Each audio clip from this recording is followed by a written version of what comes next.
going back to, you guys are saying that the acting part's really important, so when you go into an audition, how do you, when you're doing that, how do you immediately try to grab the character and figure out where that character's at?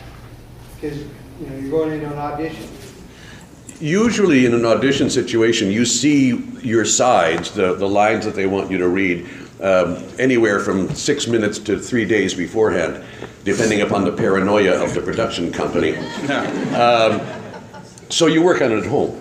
You basically, you know, and there's usually a little blurb across the top of the page that tells you who the guy is and what he's been doing and what they're thinking about. And sometimes they'll even say, we're thinking of Alan Rickman from, you know, so don't do Alan Rickman. Yeah. Whatever they tell you they're thinking about, don't do that, because you're not going to get the role. What they're looking for is to be surprised. They want to laugh. They want to go, ooh. They want to hear something they haven't heard before. So what you're looking for is a way to honestly portray the character as you see the lines that are written for him, but also to give them something they haven't heard before, surprise them. Yeah, and I think the notion of grabbing is, it should be easier than that. What you're doing is stirring around and honoring the artwork that you're presented with and the breakdown that you're presented with and furnishing your third dimension. But even grabbing kind of makes it more tense than it needs to be. Mm-hmm. It should all happen organically and easily.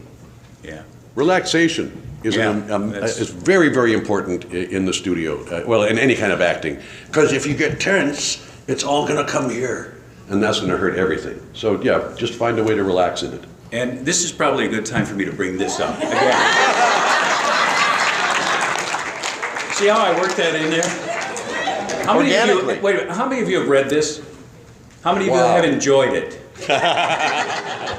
All right, the reason I bring that up is, in addition to Bumblebee and me being about the making of Transformers and behind-the-scenes stories and anecdotes where I talk about the actors, Gregg Berger, and there is a chapter on building a character, and it has some of the techniques that I use to build a character. So if any of you are thinking about this, this might be a good idea to pick this up. It's at our table. But I ask myself sort of a series of questions, like, I mean, starting with just basic things. How large is this individual? Then I go into, like, is he educated? What sort of attitude does he have toward life? Does he have a positive attitude? Is he negative? A whole series of questions which help define, for me anyway, my vocal approach to the character. So that's just one of the ways, and there's a chapter. Chapter 2 is about that. So if any of you are interested in how I approach it, oh, there's somebody's arresting me. Do you have your new book? I'm sorry? Do you have your other book? You mean Soul? Yes. Yes, I have a few copies of Soul. That's a novel that I just finished, and it's hopefully very entertaining.